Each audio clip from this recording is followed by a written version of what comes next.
I'm never reinventing the wheel. I'm just getting better. And I really do think that is a secret to success, especially if you struggle with content creation. Let's rinse and repeat.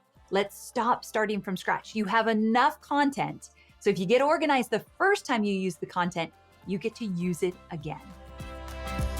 I'm Amy Porterfield, ex-corporate girl turned CEO of a multi-seven-figure business. But it wasn't all that long ago that I lacked the confidence, the budget, and the time to focus on growing my small but mighty business. Fast forward past many failed attempts and lessons learned, and you'll see the business I have today. One that changes lives and gives me more freedom than I ever thought possible. One that used to only exist as a daydream. I created the Online Marketing Made Easy podcast to give you simple, actionable, step-by-step strategies to help you do the same. If you're an ambitious entrepreneur or one in the making who's looking to create a business that makes an impact and a life you love, you're in the right place, friend. Let's get started.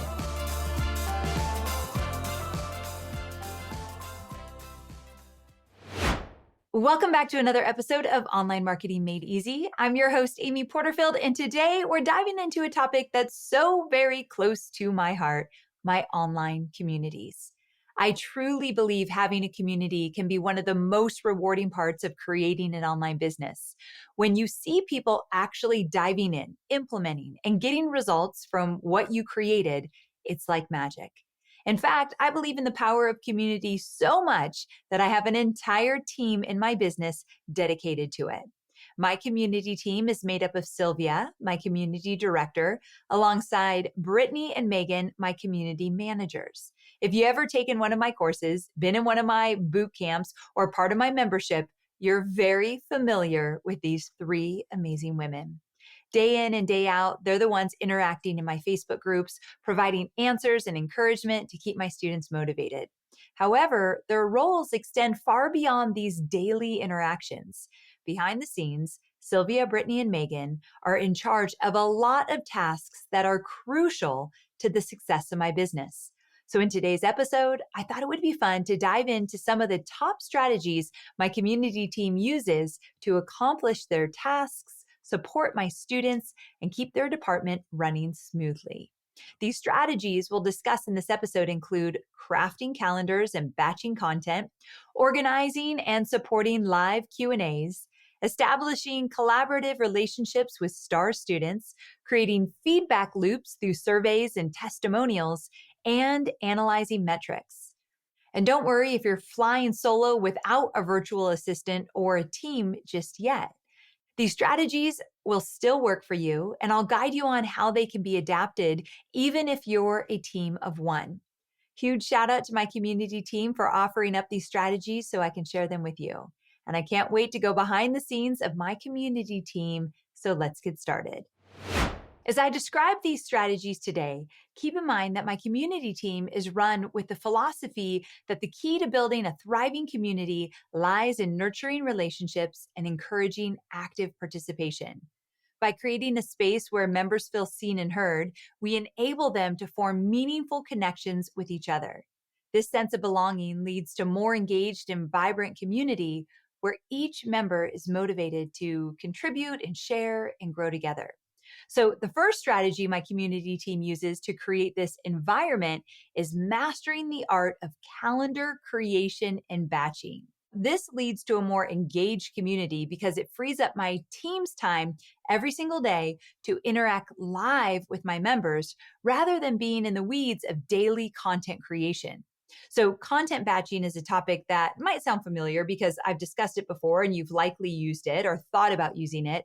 However, I truly believe it's a concept worth revisiting because I continue to see questions about it come up in my communities. So let's unpack this concept with a fresh look at one tangible way that my team and I use it in my own business.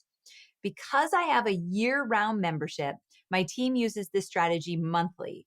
But it becomes especially necessary for them during launch periods when they're managing multiple Facebook groups. So the beauty of this strategy lies in its simplicity. So I'm a firm believer that the simplest systems often yield the most significant impact in business. And this strategy hits on just 2 key documents. For the first document, my team creates an overview content calendar, organized in a spreadsheet, complemented by a Google Doc, serving as a central hub for the post copy, like in the group, and the graphics. So after setting these 2 documents up each month, Sylvia, Brittani, and Megan huddle to brainstorm. They explore topics that resonate with my students. They analyze the past month's post metrics, and they discuss community struggles. They also brainstorm engagement and connection ideas, ensuring everything aligns with the content that I teach. Now, next, they plot out Facebook group post ideas on a calendar. So this gives them a bird's eye view of the month, making sure we've got a nice mix of teaching and connecting and those essential what's happening admin posts. I actually talk more about the importance of striking the perfect balance in your posting schedule in episode 534. So that episode's called Your A to Z Guide for Creating a Highly Engaged Paid Online Community. So episode 534, you can easily get to it by going to amyporterfield.com/534, or just go to the show notes of this episode. I'll link to it. So once the calendar is solidified, they move into batching content. They sit down and they block out time when all the posts and all the graphics for the month are created at once. So when you see posts come out in my Facebook group, it isn't a daily on-the-fly process. Instead, it's a strategic, pre-scheduled approach. So if you are currently a member of Momentum, my membership, or if you were a part of Digital Course Academy, then we had posts every single day in DCA and in Momentum several times a week. And again, I want to reiterate, those are not on-the-fly posts. We think about them, we strategize about them, we batch them, and we schedule them. So it's important to really make that known because I think that you create so much more thoughtful content and you're very present on the projects you're working on when you're not scrambling to get a post up in a Facebook group. So by batching content creation, the team avoids the time drain of task switching, particularly when it involves creative activities like writing or designing. If you want to dive deeper into content batching, I have a whole podcast episode. It's called How to Mega Batch Your Content. It's episode 182. I'll link to it in the show notes. Now, before we wrap up this first strategy, I want to make sure you have a high-level overview and clear roadmap to mirror how my community team batches content. So start by creating an overview content calendar and a central content document in Google Drive. Next, brainstorm topics that resonate with your audience, analyze past post metrics, what worked, what didn't work, and consider community struggles. What are questions people asking? What are they struggling with? What do they want more of? Then plot these ideas onto your Facebook group calendar. Finally, batch your content by writing all the post copy and creating the graphics in one focused session. If you're flying solo, I suggest you block out a day for this. Spend about an hour planning, 3 hours writing, an hour or 2 designing graphics, and then about an hour to schedule it all into the group. Now that might sound like a lot of time, but you've just created a month's worth of content in just one day. And as you get to know your flow of content creation better, you can adjust these times and the blocks that you put on your calendar to match your unique needs. And as your business grows, you can start handing off bits and pieces of this process, like scheduling posts or designing graphics, to a virtual assistant. Even a few hours a week can make a huge difference. Now, some of you might be thinking, Amy, why do you spend the time to create the posts in a Google Doc, then schedule them into the group? Why not just create and schedule at the same time?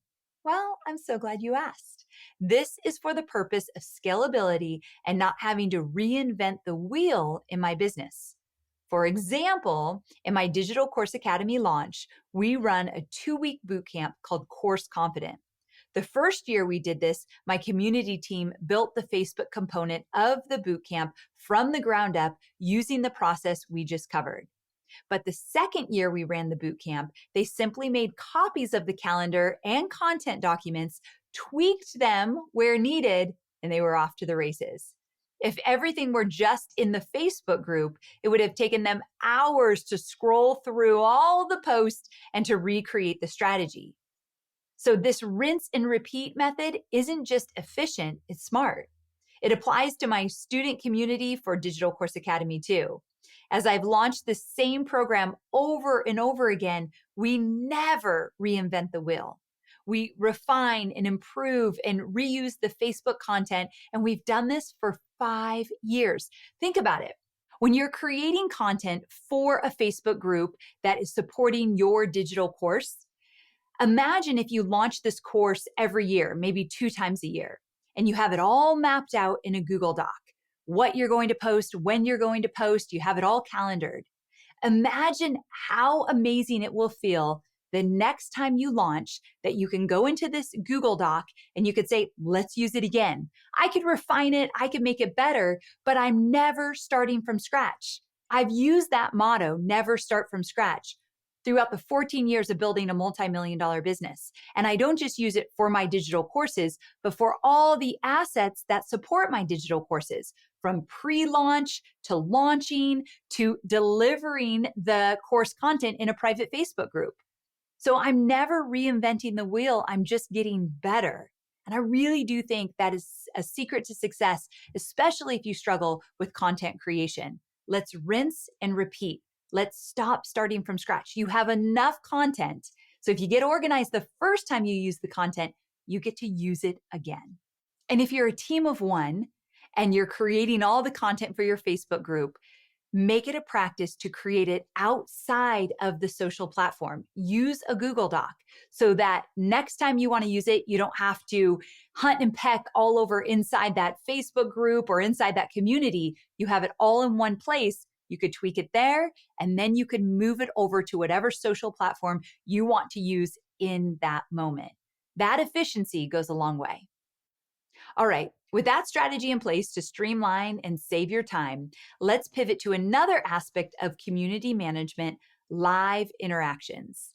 Over the years, I've seen firsthand how live experiences are instrumental in helping my students overcome hurdles and fast track their success. This is why in my Digital Course Academy community, I host weekly Q&A sessions, and in my membership program, I do them monthly.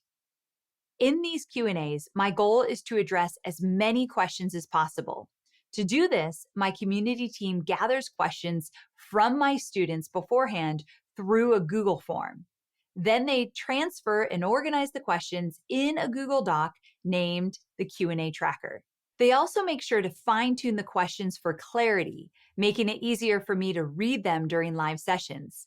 They even annotate the document with helpful resources like specific podcast episodes or lessons in my course that tie into the questions. So if somebody asks a question and my team sees the question in advance and they know, oh, Amy did a podcast about that, we should tell the student that when Amy answers the question live, they'll put a note, hey, mention podcast episode number XYZ when you answer this question. Very, very helpful. So that when I go live to do a live Q&A in a private Facebook group, boom, I'm efficient. I'm on top of it. I'm getting through so many more questions than trying to look at the comments and trying to figure out what people are asking. Way more efficient, and it just is a better experience for your students. When I go live, all I need to do is pull up this document, read the question, and give my answer. While I'm doing this, my community manager actively strikes through answered questions on the tracker, helping me keep track of my place. Because to be honest, I will literally read the same question twice. I'll read the question, I'll answer it, go back to the tracker, and then read the same question again because I'm confused where I'm at. So they literally just strike through the question I just answered. And it's kind of amazing how much I need that and how much it keeps me on track. Also, the person helping me, so it'd be somebody from my community department, she's at her house, I'm at my house. She's also in the live chat adding any follow-up questions to this document. So if I answer a question and then somebody's like, yeah, but what about, she'll put that question right into the document where I see it in real time so I could follow up with that in the moment. So she's pacing with me the entire time. I use the same process during my webinars in a launch. At the end of each webinar, I always leave time for a live Q&A. So throughout the whole webinar, my community team is adding questions that pop up in the chat into my tracker. So this means I could stay fully focused on delivering the content in the webinar without worrying about keeping my eye on the chat. I'm not really good at multitasking, so ever since I've been doing webinars, I've always had a support person in the chat supporting me and everybody else on the webinar. And for those of you flying solo, you can absolutely adopt a similar approach. Set up a form to source your questions in advance. Organize them into a Q&A tracker. And if you're running webinars, consider bringing on a temporary VA or do what I did on my very first webinar and just invite your best friend to help you. I actually did this often in the beginning. I didn't have money to pay a VA, so I asked my friends and peers to support me on my webinar until I started making a little bit of money. But doing a webinar alone, not the best idea. So always see if you can get a little support. And just a note on asking for help, it's not a sign of weakness. It's a step towards growth. There are people in your life ready and willing to support you, just as you would for them. So it starts with mustering up a little courage to ask and then gracefully receiving help when it's offered. Now, speaking of help and support, this is the perfect segue into our third strategy, establishing relationships and involving star students in your business. So here's the thing. At the core of every successful online business are people. Behind every comment, every email, every interaction, there's a person with unique dreams and stories and a wealth of talent, which is why developing deep relationships and truly understanding our students is a huge part of what my community team does. They're always on the lookout for what I like to call our star students. These are the go-getters, the students with a positive entrepreneurial spirit who are actively engaged in our community. If you are an entrepreneur with a private Facebook group or a public Facebook group, you know that you love those go-getters, those super engaged, really enthusiastic students, right? They're like the best. And these students, they're chasing their dreams, they're sharing their wins, they're sharing their struggles and all the lessons learned, and they're supporting one another, which I love. So once my students begin sharing, my team jumps in to celebrate their progress and engage further. We love to ask follow-up questions. We love to create connections and show that we're here, not only to support them, but to genuinely get to know them. And of course, celebrate them every step of the way. From these conversations, we have strategies to keep track of their stories. So, did you hear that? We have strategies to keep track of their stories. For starters, we have Google Drive folders organized for each of my programs. Within these folders, we have subfolders named things like list building or webinars or general community love. Whenever a success story pops up in the community, my team captures it with a screenshot and adds it to the appropriate folder. Having these screenshots organized is so helpful when I want to weave real life examples into my teachings, into my presentations, into my webinars, or use them as social proof in my marketing. I can go to my community team and say, hey, do you know of an example of a student who's run a successful webinar with an email list of 100 people or less and has had a 5-figure launch?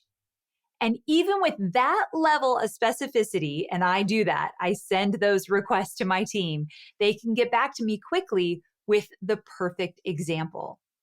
These organized stories are also powerful content for my marketing team. They're able to ask for specific screenshots when writing launch copy or putting it on a sales page or in emails, as well as student success stories for the podcast. So this serves as some of my most powerful social proof. It helps future students believe their dreams are possible and that I am the right guide to help them along the way.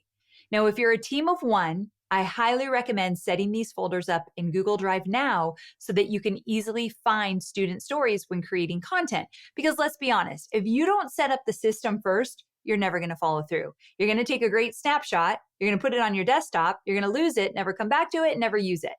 So putting your systems together first makes all the difference. You will actually use the assets that you are collecting. Now, expanding on this and kind of changing gears just a little bit, establishing these meaningful relationships I've been talking about in my communities, it also helps to create the backbone of our advisor program in Digital Course Academy. So, this program, the advisor program, is made up of alumni who've not only successfully launched using the strategies and framework that I teach, but who've actively contributed to our communities in meaningful ways in the past. So my community team identifies these students throughout the year and invites them to essentially become a part of Team Porterfield when I launch Digital Course Academy again. So their main job is to jump in and answer questions in my Facebook group. And I love this program so much because the advisors help offer diverse perspectives and real world applications of the strategies that I teach. They're a huge support during my Digital Course Academy launches. Now, if you'd like to establish an advisor program in your business, I suggest gathering a group of students whose talents complement yours. For example, this year, I had an advisor, Amy Pearl. She runs a successful 7-figure business, launching her course to other businesses rather than individuals.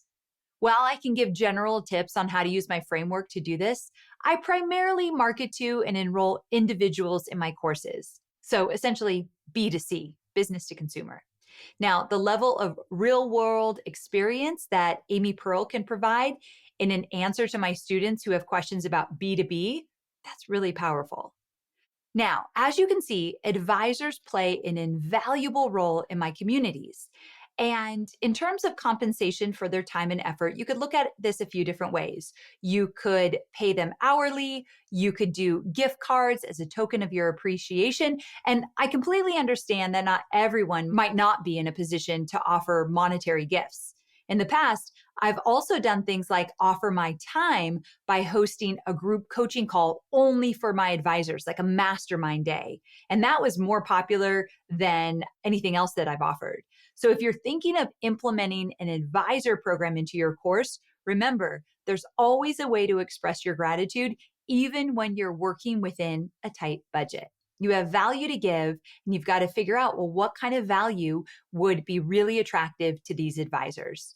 So I want you to take a little time to develop a little self-awareness around where your knowledge gaps might be and start keeping an eye out for students who can help you fill those gaps. Now, you can also identify questions your students still have after taking your course, and then you can decide which type of alumni skill set you need to add to your course community the next time. And the way we identify questions and where our students are at is through the strategic use of surveys and testimonials. And this is the 4th strategy we're covering that my community team uses, and we'll shift into that now. If you have help from someone working in your community, I firmly believe they should be at the forefront of managing your surveys and testimonials.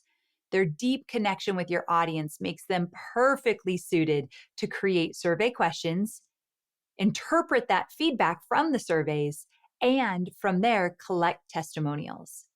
Now, if you're a team of one, you can develop the strategy yourself now. And as your team expands, you'll be ready to delegate it with the tips that I'm going to share with you now.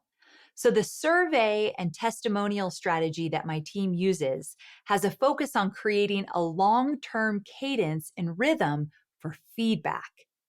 So let's take my course, Digital Course Academy, as an example. After the live 9-week program ends, we send out our first survey. The aim of this survey is to help us understand the initial experience students had with the content, what resonated, what aspects they loved, and the parts that didn't quite hit the mark. We also ask questions about their progress. Have they launched? How has their email list grown? How much revenue have they brought in so far? These insights are helpful for me to identify areas where my students might be facing challenges so I can tailor the content and my teaching methods in the future. One thing I teach is how to revamp a digital course. Every other year, I re-record from scratch Digital Course Academy. Sometimes I do really big changes. Sometimes they're a little less dramatic, but they're still really good just to keep the course fresh and up to date. But more importantly, to make sure that I'm identifying the challenges that my students have, and then I am addressing them in a different or new way so that every other year my course gets better and better. Now, my team's commitment to understanding students' progress and struggles, it doesn't just stop with that survey. Since my goal is to set my students up for long-term success, my community team continues sending surveys out at multiple intervals. So like 6 months, 1 year, 1.5 years, and even 2 years after they finish Digital Course Academy. So to make this happen, we have an automated system that utilizes triggers in our email service provider.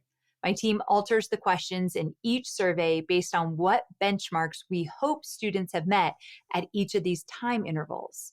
So from there, they have reoccurring tasks set up in Asana, which is our project management tool, reminding them to analyze the survey results. Because you collect the data, but if you do not pore over the data and make sense of it, it's a huge waste of time. You're wasting your students' time filling out the surveys, and you're wasting your time creating surveys you're not using. It's really important to have a task. Hey, a new survey came in, make sure to analyze the data. So the tasks in Asana are automatically assigned to my community team members 2 weeks after a survey email is sent out. So this allows sufficient time for our students to respond thoughtfully to the survey. Once these tasks are triggered, my community team is prompted to dive into action. Their first step is to download the survey results. This is followed by an analysis of the data, drawing out key insights and actionable suggestions. And the aim here is not just to gather information, but to translate these findings into improvements and ideas for future versions of my course. So after the analysis, my team compiles their findings and recommendations into a report. Now, this report is then distributed to our entire team so that we can act on it and implement what we learn. Imagine how valuable those survey results are to my copywriter who is going to write copy for the next launch. Imagine how valuable it is to customer support to figure out how they can better support during the next launch. Okay, so that's the survey side, but similar to our surveys, my community team has also automated and streamlined our testimonial collection process. As soon as a program ends, we initiate a sequence of automated emails. This ensures that we're capturing student wins at different stages of their journey. So understanding that everyone has a unique way of expressing themselves, we've also diversified our testimonial collection methods. For those who prefer writing, we have a simple Google form for short written testimonials. It's quick, easy, and straightforward. For students who are more comfortable in front of the camera, we use a program called Bonjoro, and it guides students through a series of interview questions and gathers brief video clips. We'll link to that in the show notes. And for those students who want to share a more in-depth account of their experience, we offer an official interview process conducted by one of my community managers over Zoom. So this variety in our testimonial collection process, it not only caters to different comfort levels and preferences of my students, but also enriches the types of stories I'm able to tell. So if you want to hear all the details of how my team and I collect testimonials, I have a podcast that dives even deeper into this process. It's called Behind the Scenes, How I Collect Money-Making Testimonials. And it's episode 370. I'll link to it in the show notes. And if you're curious how to get to those show notes, because I might have a lot of links for this episode, just go to amyporterfield.com/643. Okay, so beyond these surveys and testimonials, I find it helpful to have less formal feedback channels in my business too.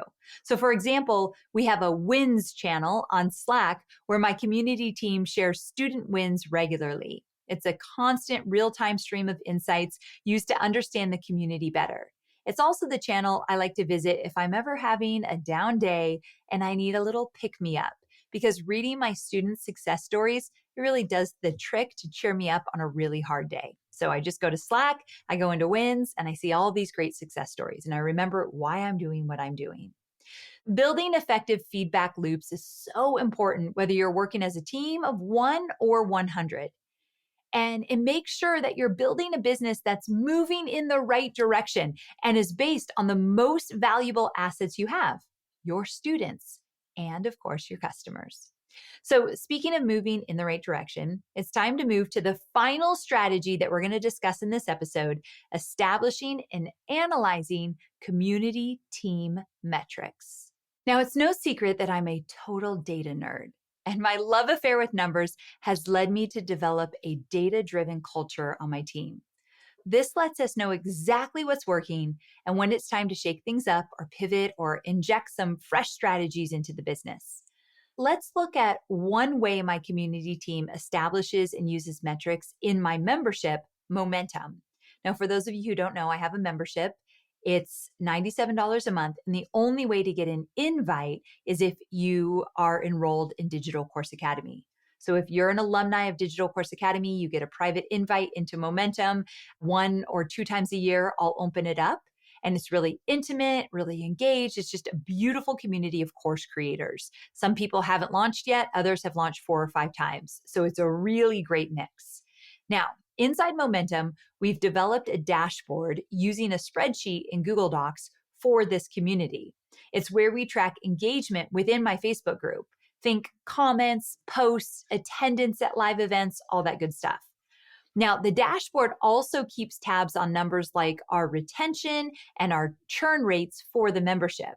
These are the key performance indicators, KPIs, my community team is responsible for. When our numbers start to move outside of our goal in any of these areas, my team jumps into action. So let's say our engagement levels in the Facebook group start to drop a bit. That's my team's cue to huddle up and brainstorm some new engagement strategies. These meeting sessions have led them to start offering new experiences like challenges or co-working sessions and networking events. And if they see our churn rate inching up, so like people are actually getting out of the membership and we have a certain percentage we want to stay within, if we see that we're getting outside of that percentage, that's a red flag for my community team to dive deep, run some focus groups with our members, which they do. And once they run these focus groups, they establish an interdepartment meeting with my content team to chat about how we can alter or improve our deliverables to best support our members' needs. If you're running your business solo, make a goal to keep an eye on a few key metrics. It's easier than it sounds, I promise. So to start, pick 1 to 3 things to focus on. Add the numbers to a spreadsheet every single week. If you need to, inside Asana or your project management tool, give yourself a reminder to update the spreadsheet every week. If you don't, you're never going to do it. So you need some kind of reminder. Once you start tracking a few of these numbers, don't get crazy in the beginning or you'll never follow through. Doing this now means you can start collecting historical data and noticing trends. So the best time to do it was yesterday. The next best time is today. If you want to get the lowdown on what other metrics my team keeps an eye on, check out episode 587. It's titled Overwhelmed by Marketing Metrics. Learn which ones I track and why. So I get into all the metrics I track. I'll pop the link to that show in the show notes as well. So just go to amyporterfield.com/643. To sum up this last section, to be really honest, I'm really thankful for my past self for tracking numbers when it was just me starting out. Even when I was doing this in the most scrappiest way, not anything what it looks like today, but I was doing it like copying and pasting numbers into a spreadsheet. This historical data has helped my company's success today. So there you have it. 5 key strategies my community team uses to accomplish their tasks and support my students, and really to support the team. Now, before we part ways today, I want to leave you with one thought.